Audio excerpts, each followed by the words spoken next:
Welcome to the Deep Dive. Every headline feels like a jolt, you know, sending tremors across the global chessboard. It really does. And right now, the air itself feels, well, thick with tension over an event that's reshaping the rules of engagement in one of the world's most volatile regions. Absolutely. We're here to cut through that noise to give you that critical, well-informed perspective, stripping away the speculation and getting down to the verified facts. Our mission today is to truly unpack a rapidly unfolding global event that demands our full attention, this unprecedented U.S. military action in Iran. Precisely. Today's deep dive is centered on the recent and truly historic direct U.S. military action on Iranian soil. To navigate this complex landscape, we've pulled from a stack of crucial sources, in-depth reports from major outlets like Al Jazeera, NBC, and the New York Post. Right, the main players in news reporting. Exactly. And these aren't just isolated news flashes. They provide us with official announcements, detailed expert analyses, and, immediate reactions from all sides. Our goal is to systematically unpack the immediate events of what happened, identify the key players involved and their motivations, explore the underlying reasons for this significant U.S. escalation, and crucially, dissect the various stated opinions and pronouncements surrounding it. Kind of the essential shortcut to understanding it all. Think of it that way, yeah. Your essential shortcut to understanding one of the most impactful geopolitical shifts in recent memory. Okay, let's unpack this and start with the core event. On June 21st, 2025, the news broke like a thunderclap. The United States had launched airstrikes against Iran. This wasn't just another incident in a long-standing tension. This was the first ever direct U.S. military attack on Iranian territory. It marks a truly seismic moment in global geopolitics. Definitely seismic. To begin our dive, where exactly did these strikes hit? What were the specific targets that compelled such an unprecedented move? Well, the strikes were incredibly precise, apparently, targeting three highly sensitive Iranian nuclear sites: Fordow, Natanz, and Isfahan. The big three, essentially. It's the big three. This wasn't a broad, indiscriminate bombing campaign. It was a surgical operation aimed at the very heart of Iran's nuclear infrastructure. And the announcement came swiftly from President Donald Trump, who took to Truth Social to declare the strikes very successful, adding a reassuring note that all planes are now outside of Iranian airspace. Okay. What's particularly telling, I think, is his specific highlight.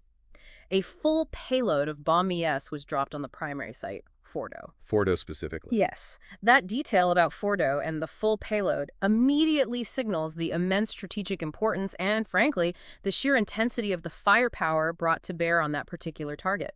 It wasn't just sending a message, it was a devastating kinetic action. And Trump didn't stop there, did he? He then made an incredibly bold claim about U.S. military prowess, stating there was not another military in the world that could have done this. What does that statement truly tell us? Not just about the nature of these strikes, but perhaps about the perceived difficulty and exclusivity of this operation.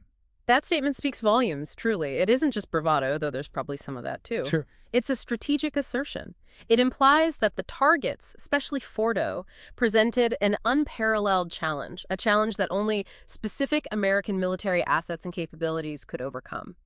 This isn't merely about demonstrating strength, it's about asserting a singular, advanced military capacity that, according to Trump, no other nation possesses, at least not in the context of these highly fortified, deeply buried targets. So it's a deterrent message, too. Absolutely. It sends a potent deterrent message, not just to Iran, but to other potential adversaries worldwide, about the lengths the U.S. will go and the unique tools it possesses to neutralize perceived threats. Furthermore, this direct U.S. action didn't occur in a vacuum, did it? No, it seems like things were already heating up. Exactly.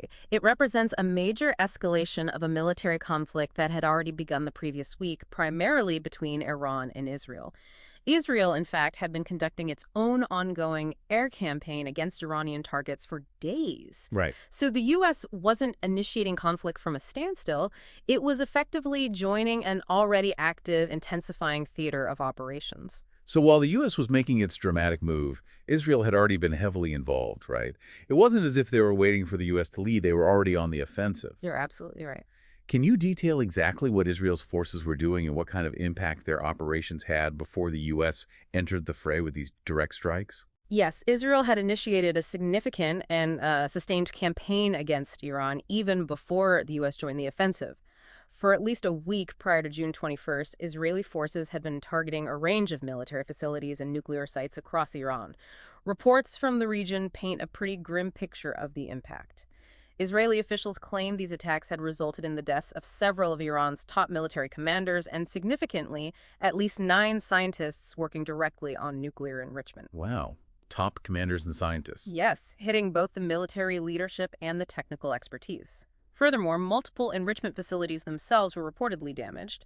We saw visual evidence, too, with reports of smoke rising from targeted locations in Tehran as early as June 15, 2025. So days before the U.S. strikes. Exactly, which really suggests a prolonged and continuous campaign, not just isolated incidents. This wasn't a minor skirmish. It was a serious escalating military effort from Israel's side. And how did Iran react to these initial sustained Israeli attacks even before the U.S. joined with its direct strikes? Yeah. We've seen a lot of back-and-forth rhetoric.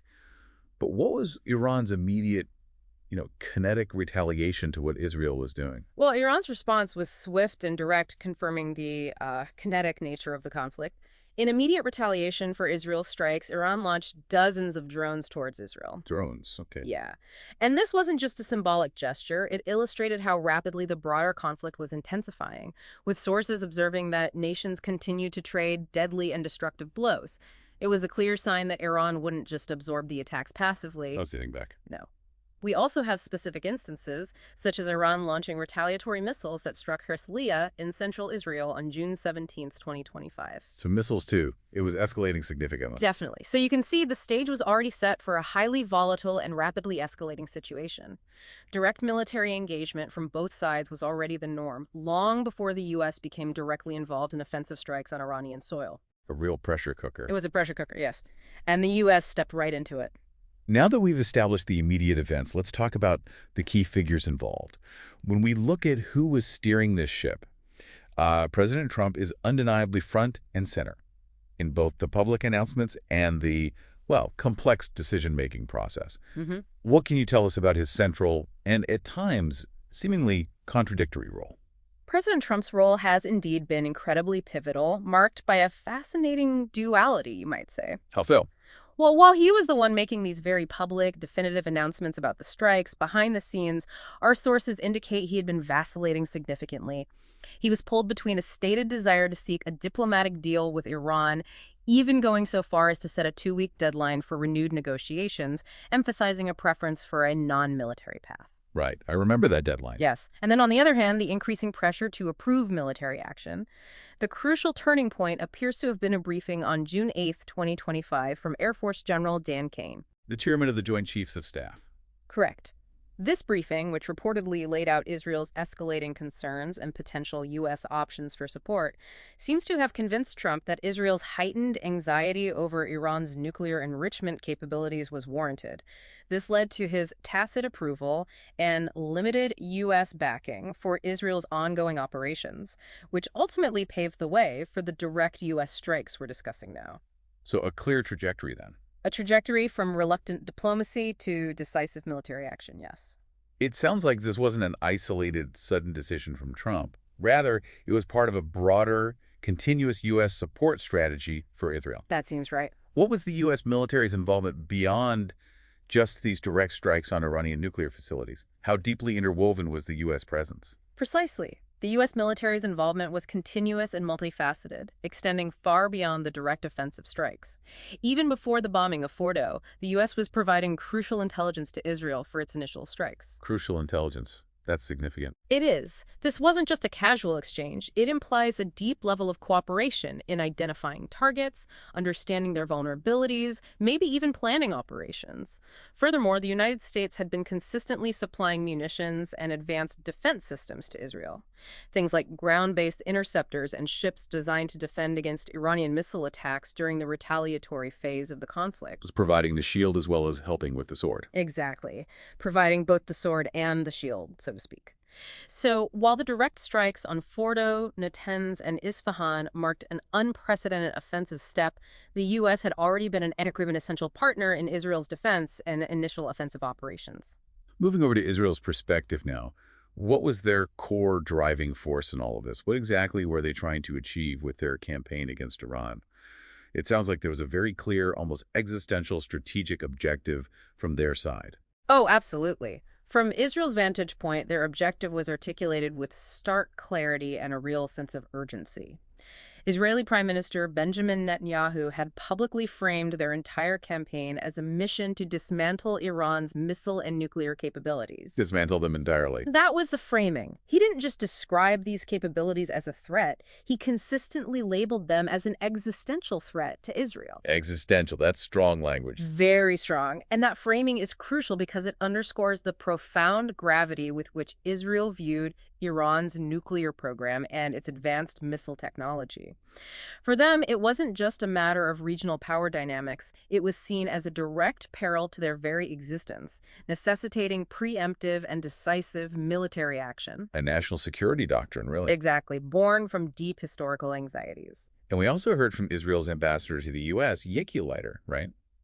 He seemed to be signaling that something truly significant was coming, even hinting at a major surprise. Yes, his comments were very notable. What exactly did he say that telegraphed this heightened intent? Ambassador Yekiliter's statements were indeed highly provocative and clearly signaled an impending major escalation.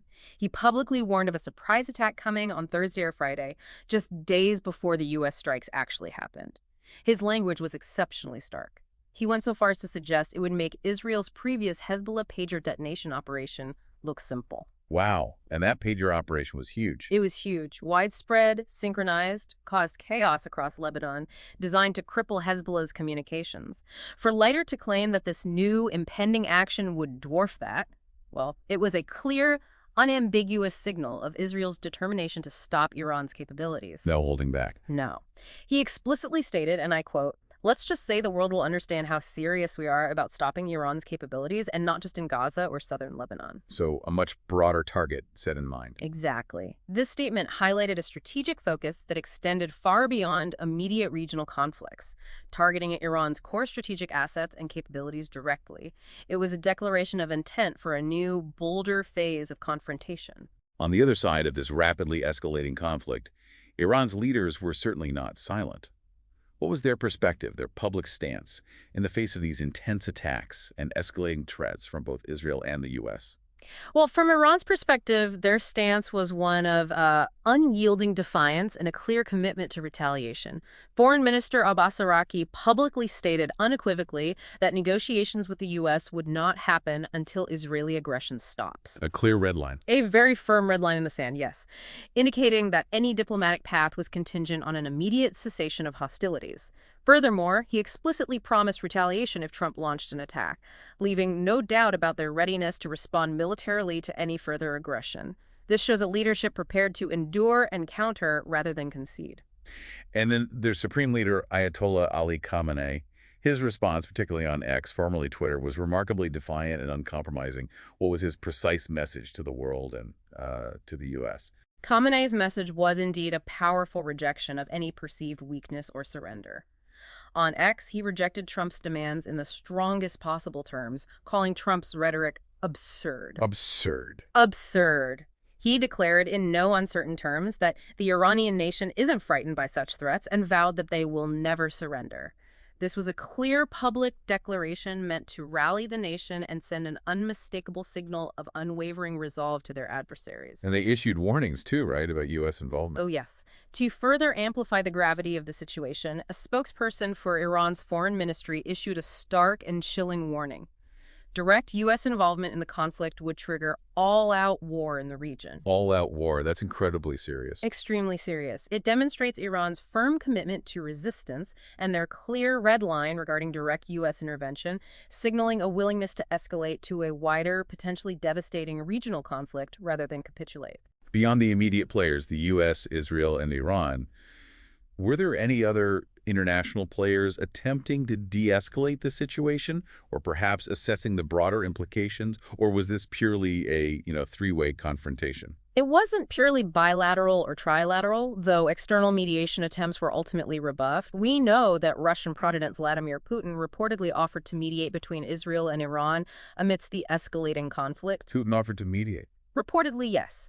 However, President Trump ultimately rejected this offer, indicating a preference for a more decisive, unmediated approach. Okay. Beyond mediation, there are broader international concerns that Rafael Grossi, the head of the UN nuclear watchdog, the IAEA, Right. Grossi. brought those into sharp focus. He expressed significant concerns about the potential for radiological and chemical contamination from the damaged Iranian sites, specifically mentioning Natanz. Contamination risks. That's a huge concern. Huge.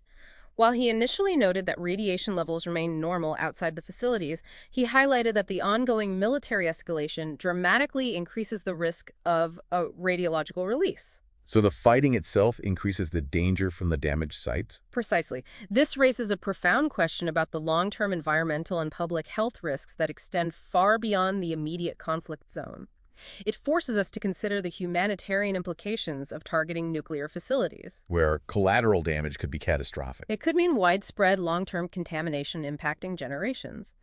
This concern also stands in stark contrast to Iran's repeated insistence that its nuclear program is for civilian purposes, a claim that directly clashes with the perceived threat cited by Israel and the U.S., adding another layer of complexity.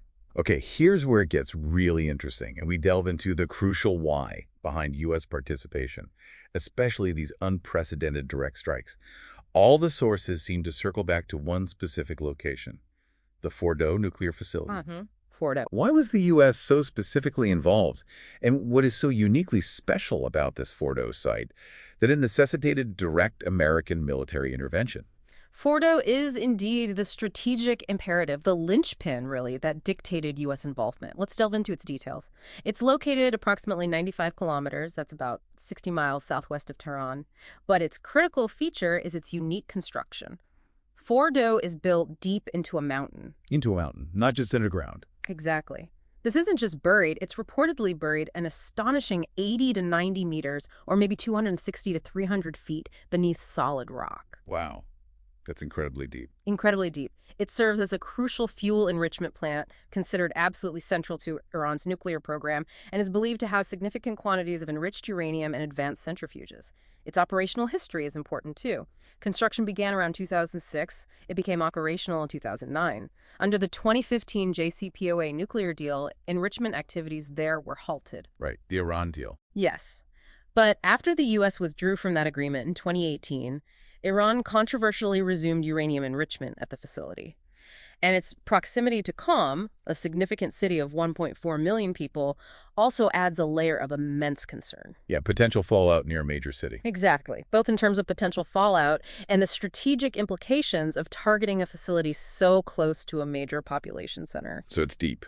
Really deep. But what does that extreme depth and fortification mean for military action?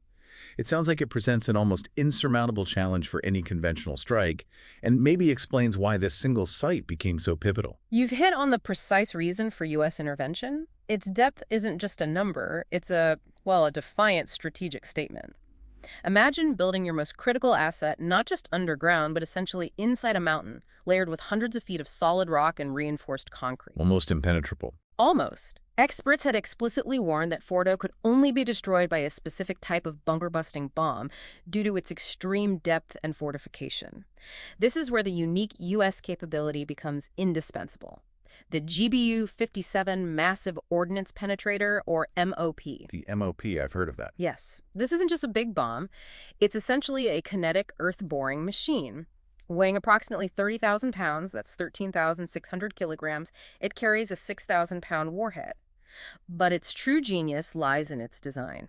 Crafted from high-strength steel, it's purpose-built to penetrate up to 200 feet or 61 meters underground before exploding. Before exploding, that's key. That depth penetration is crucial because Fordow is designed to be impervious to virtually any other conventional munition. Crucially, and this is the key to why the U.S. was involved, the GBU-57 is delivered exclusively by the U.S. B-2 Spirit stealth bomber. Only the B-2 can carry it. Only the B-2. It's the only aircraft designed to deploy the GBU-57, and it can carry 2 of these bombs at a time, allowing for sequential strikes to burrow even deeper and ensure destruction. It's the ultimate bunker buster. Sounds like it.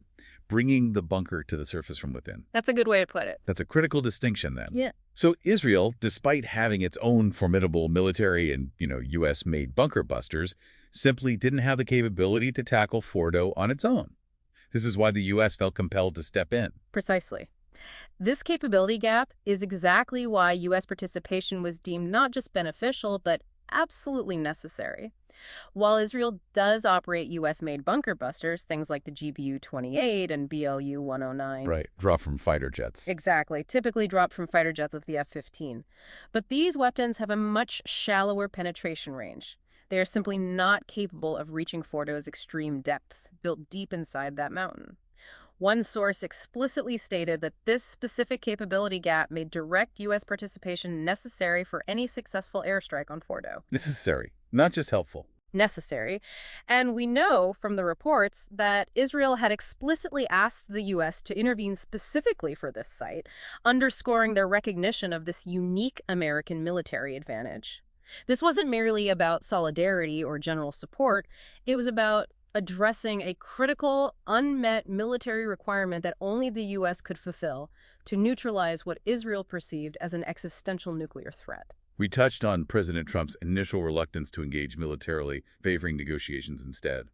What then was the tipping point?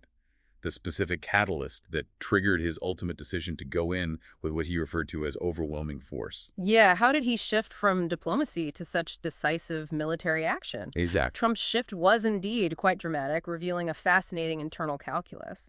He had initially, as you pointed out, publicly opposed Israeli military action against Iran, consistently advocating for negotiations.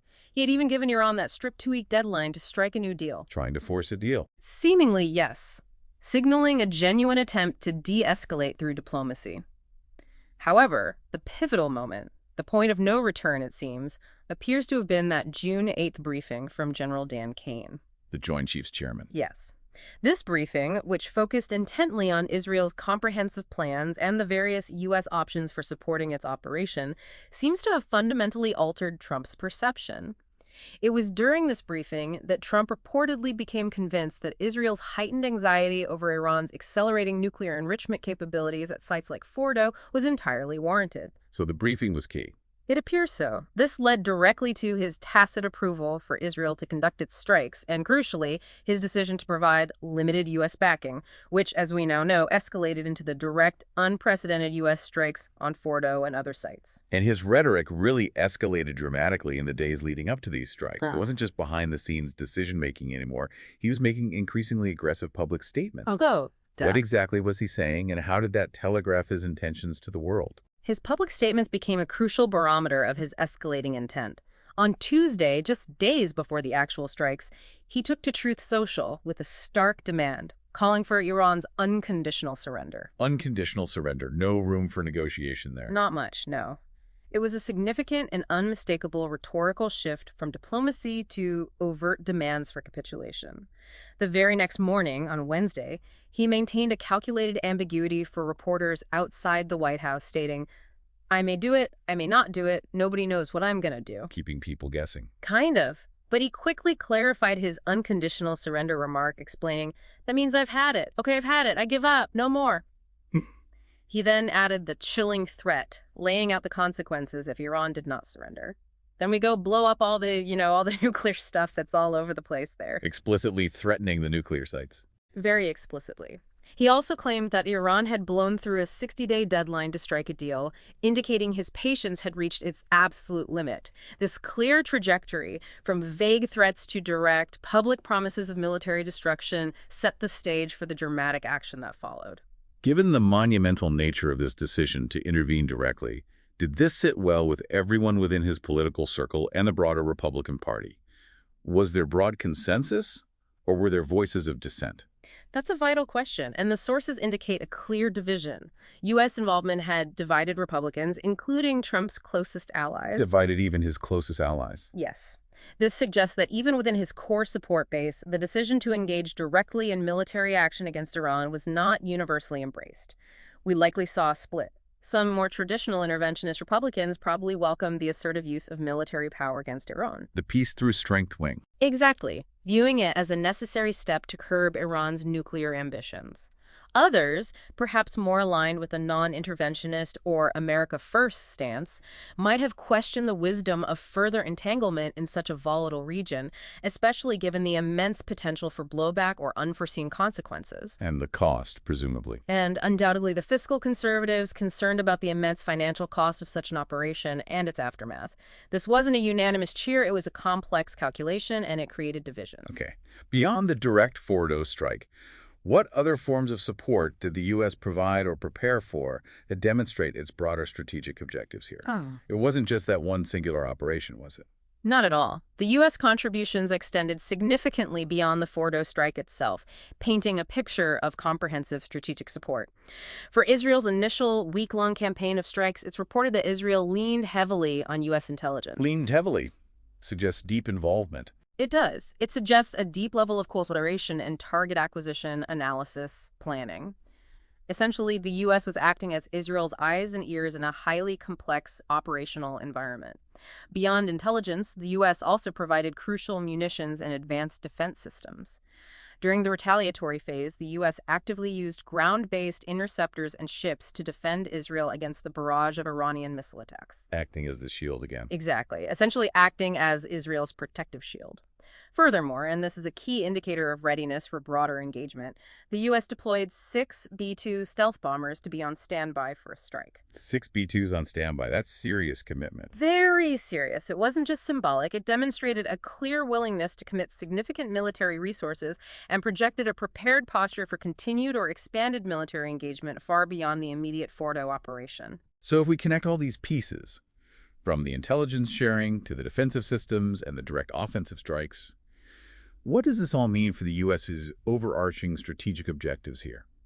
How does this deep and multifaceted participation connect to the larger why of the U.S. involvement?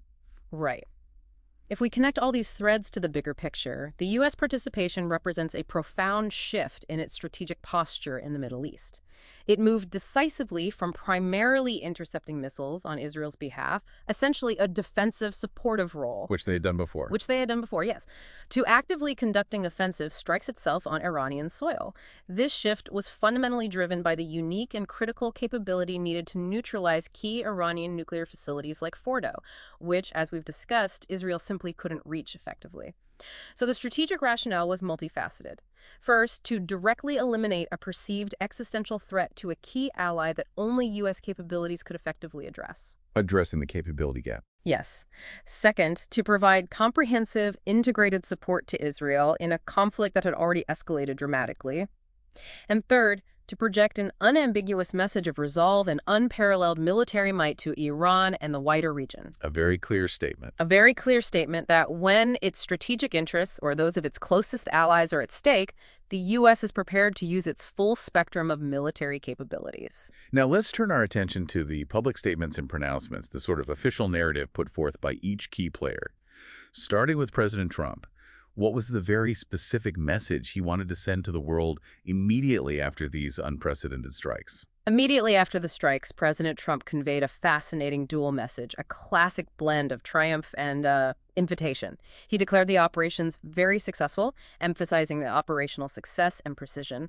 But almost in the same breath, he stated, "Now is the time for peace," and celebrated our great American warriors. Success and peace. Interesting combination. It's a captivating juxtaposition, isn't it? Projecting overwhelming force and military success while simultaneously calling for peace. It's a classic strongman tactic, perhaps. How so? Assert absolute dominance, demonstrate overwhelming capability, then invite negotiation from a position of undeniable strength.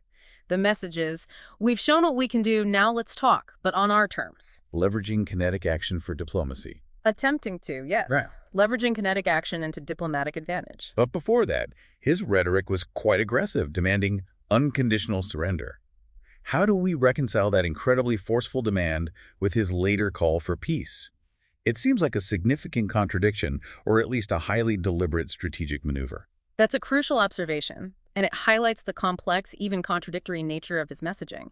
It might be less about internal inconsistency and more about a calculated strategy. The apparent contradiction demanding unconditional surrender, on one hand, then calling for peace after a successful strike, can be interpreted as a form of coercive diplomacy. Coercive diplomacy. Using overwhelming force and aggressive demands as leverage to bring the adversary to the negotiating table, but critically, on his terms. He also made that very personal and assertive claim to know Supreme Leader Khamenei's hiding place, stating he was letting him live for now. Which is quite a statement. Quite a statement.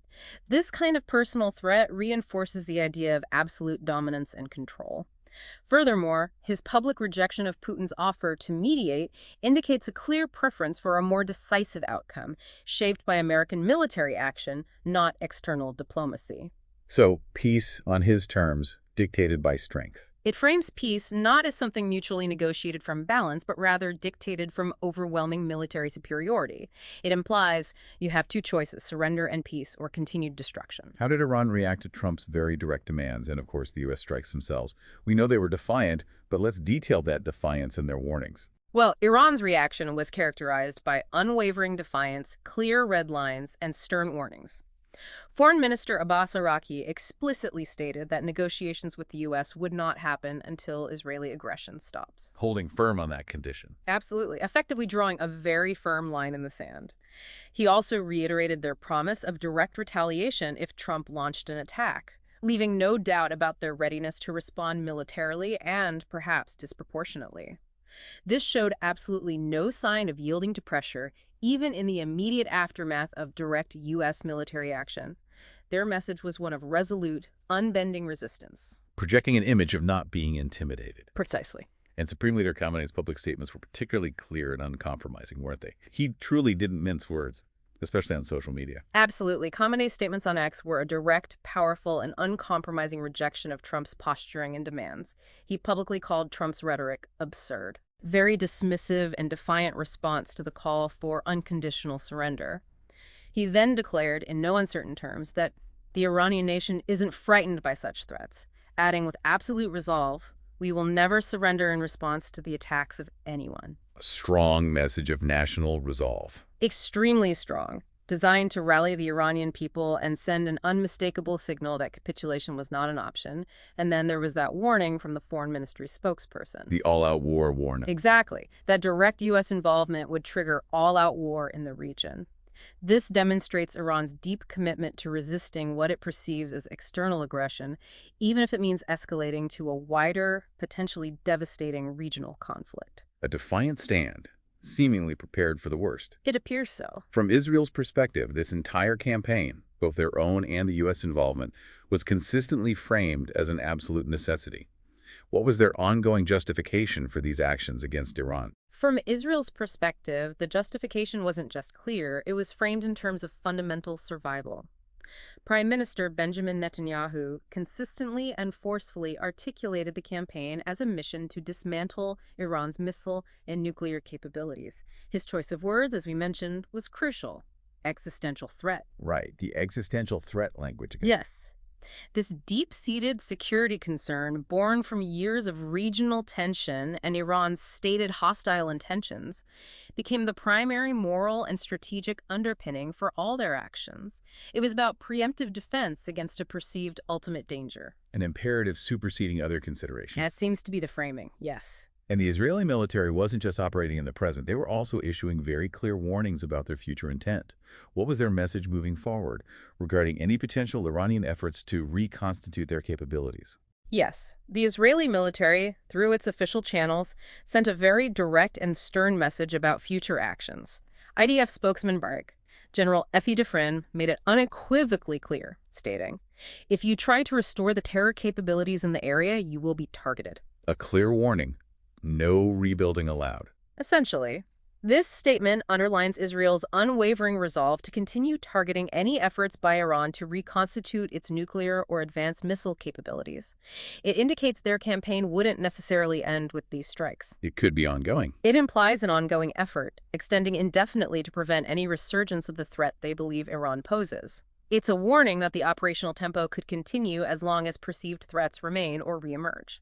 Beyond the immediate players and their direct pronouncements, what are the wider implications of this massive escalation for the region and the world?